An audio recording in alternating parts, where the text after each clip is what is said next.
Middle order batsman Suhaib मकसूद वो खुलकर सामने आए हैं बाबर आजम को सपोर्ट करने के लिए, विच इज़ रियली गुड, क्योंकि बाबर आजम को इस टाइम के ऊपर मतलब सपोर्ट कम ही मिल रही है एक्स क्रिकेटर्स और फॉर दैट मैटर पीसीबी के अंदर से भी शायद, और मीडिया की तो बिल्कुल ही कोई ऐसा सपोर्ट नहीं है, वो तो बाबर आजम को उतारने के चक्करों में है। तो सुहेब मकसूद ने बड़ी ज़बरदस्त बात की है और पूरी फ़िलासफ़ी है बैटर्स की इसमें।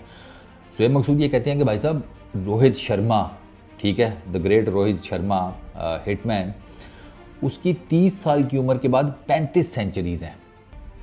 After the age of 30 Rohit Sharma ने स्कोर की हैं 3500, 35 सेंचुरियाँ। इधर 35,000 तनख्वाह लग जाए ना किसी की, वो पुट्ठा पागल हो जाता है नाच नाच के कि भाई साहब 35,000। वो सोचना शुरू हो जाता है कि कौन कौन सी चीज़ किस किस रेट में कहाँ से मिलेगी, भाई पूरी दुनिया लूटेगा। रोहित भाई की 35 सेंचुरीज़ है, तो वो कहते हैं कि भैया सपोर्ट करो बाबर आजम को, उसकी तो भी 29 साल उम्र है। सुहेब भाई क्या सपोर्ट करें, इधर बासित भाई कहते हैं कि इसकी 29 साल की उम्र में उम्र निकली जा रही है, ये शादी कर ले। वो नवाकट्टा खोलने के चक्करों में है बाबर आजम के लिए।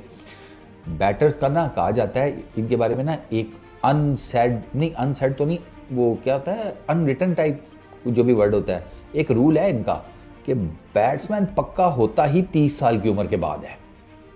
और 30 साल की उम्र के बाद, जैसे वो इंसानों के बारे में कहा जाता है ना कि मर्द इन पर्टिकुलर, ख़वातीन का मुझे पता कोई नहीं क्योंकि मैं औरत तो हूँ नहीं, वो तो ख़वातीन ही बेहतर बता सकती हैं।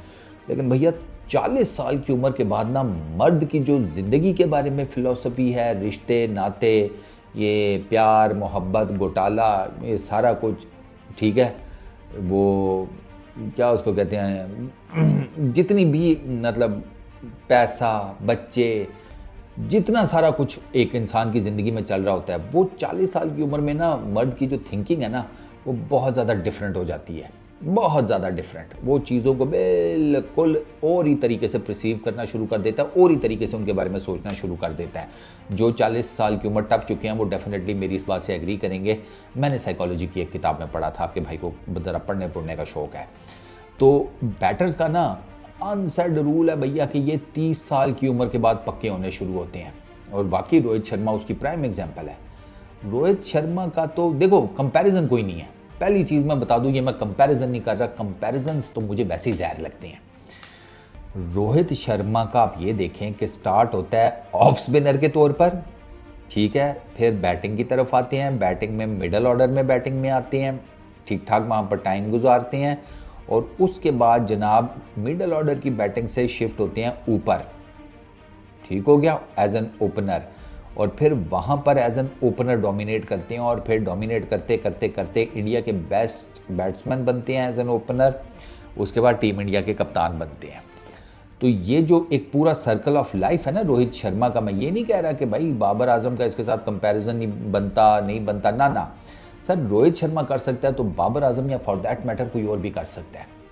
आपके अंदर ना डेडिकेशन होनी चाहिए, लगन होनी चाहिए। बाबर का ठीक है बुरा फेज चल रहा है, वो किसी इंडियन फैन ने मुझे मैसेज किया था कि पता नहीं कमेंट किया था इंस्टाग्राम के ऊपर, वो याद आ गया इंस्टाग्राम से।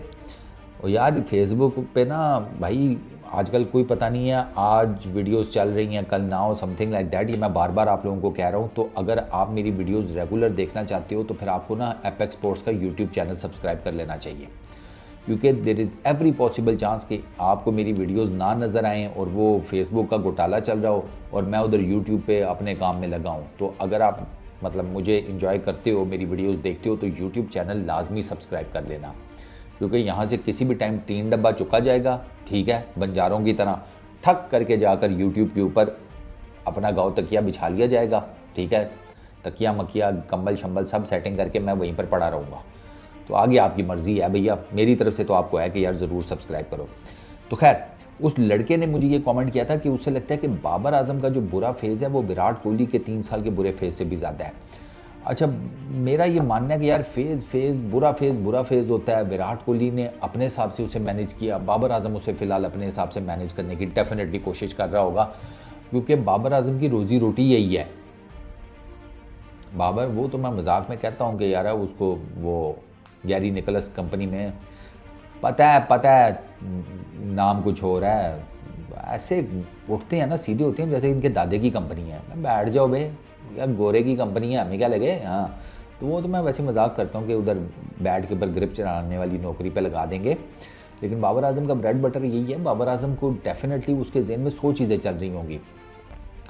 उसका ना असल में आपको ना मैं आपको एक बात बताता हूँ, जब आप मेंटली फंसते हैं ना as a cricketer, as a batsman, तो वो आपका मेंटल बैरियर जो है ना, वो चूंकि आपकी बॉडी पे भी इफेक्ट करता है, आपकी शॉट सिलेक्शन भी अजीबो गरीब हो जाती है, समथिंग लाइक दैट। तो लोगों को लगता है कि कोई टेक्निकल फॉल्ट भी आ गया। नहीं, मुझे लगता है कि वो जो मेंटल बैरियर है ना, बाबर जिस टाइम उससे निकलने में कामयाब हो जाएगा ना, ठीक, तो उसका इफेक्ट इसकी जो शॉट सिलेक्शन टेक्निकलिटीज़ है ना बैटिंग करने की, उस पर सीधा सीधा पड़ जाएगा।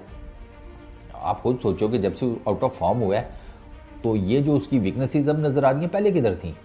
ऐसे तो नहीं है कि भैया ये वीकनेस अचानक से पैदा हो गई हैं। अगर मतलब मैं ये बात कर रहा हूँ कि अगर इसका ये प्रॉब्लम होता तो ये पीछे से चलता आ रहा होता ना। जैसे एक दो जगहों पर तो मुझे पता है बाबर लेटता है, बाबर पकड़ा जाता है, वो मैं कई दफ़ा बता भी चुका हूँ।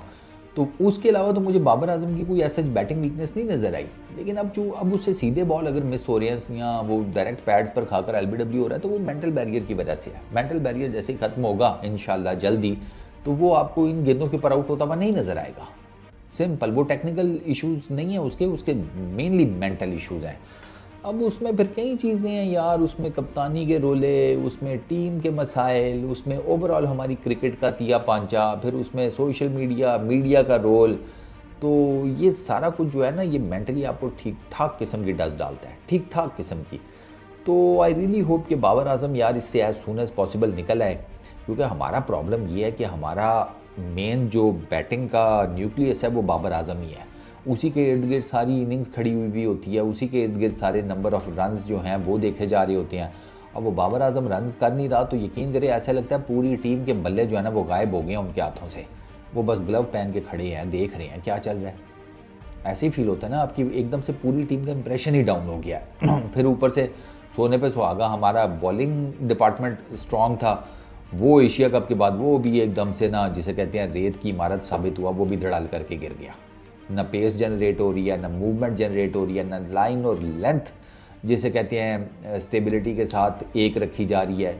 तो हमारे बॉलर भी गिरे, हमारा मेन बैट्समैन भी गिर गया, और उसका जो जिसे कहते हैं वो है ना रिज़ल्ट, वो हम ये देख रहे हैं कि हम हारे जा रहे हैं तीनों फॉर्मेट्स में। तो बाबर आजम को डेफिनेटली यार इस टाइम सपोर्ट की ज़रूरत है। I totally vouch for that. और बाबर आजम को जितना सपोर्ट कर सकते हैं करेंगे यार। शुगल मेला तो अपना लगा ही रखेंगे, सारी बात है, हम भी इंसान हैं। यूँ समझो कि हफ्ते के 5 दिन अगर उसे सपोर्ट करेंगे तो 2 दिन उसे तड़का भी लगा देंगे। तो उससे यह है ना कि ज़रा इर्ताश पैदा रहता है, हिलजुल, वरना वो एक ही जगह खड़ा खड़ा पानी तो बू मारनी शुरू कर देता है। समझ रहे हो ना आप लोग? तो आप सियाणे हो सारे, आपको पता लग ही गया होगा। बस फिलहाल बाबर आजम के लिए दुआ करो यार। न्याज, देग, मन्नत, दिया, शिया, जो कुछ करना है भाई, जो आप हिसाब किताब कर सकते हो वो कर लो, हैं, चढ़ा दो चादरें शादरें, क्योंकि बाबर आजम के फैंस तो अक्रॉस द ग्लोब है ना। मतलब उसके इंडिया में इतने फैंस हैं, हंसी आती है मुझे वैसे कभी कभार। यकीन करो बाबर आजम के फैंस, कभी कभार मैं उसके पाकिस्तानी फैंस को देखता हूँ ना, तो मुझ में हंसता हूँ। मैं कहता हूँ तुम क्या उसके फ़ैन हो गए? अबे जो उसके फ़ैन इंडिया के अंदर है, आपकी सोच है। सीरियसली बाबर आजम के इंडियन फैंस भी जिसे कहते हैं हार्ड कोर लेवल के हैं, हार्ड कोर। मुझे कैसे पता? और मैंने ऐसी एक शुगल में बाबर आजम से रिलेटेड इंस्टाग्राम पर रील डाली थी। भाई साहब उस रील के ऊपर ऐसा ऐसा कमेंट है ना, और कमेंट नहीं है, कंटेंट है, पूरा कंटेंट। लेकिन वो ना यहाँ पर पोस्ट नहीं किया जा सकता, उसको कहीं और ही पोस्ट करेंगे कभी किसी क्वेश्चन आंसर सेशन में। चलो इस वीडियो में इतनी, अपना बहुत ख्याल रखना। नेक्स्ट वीडियो में मुलाकात होगी। Peace out.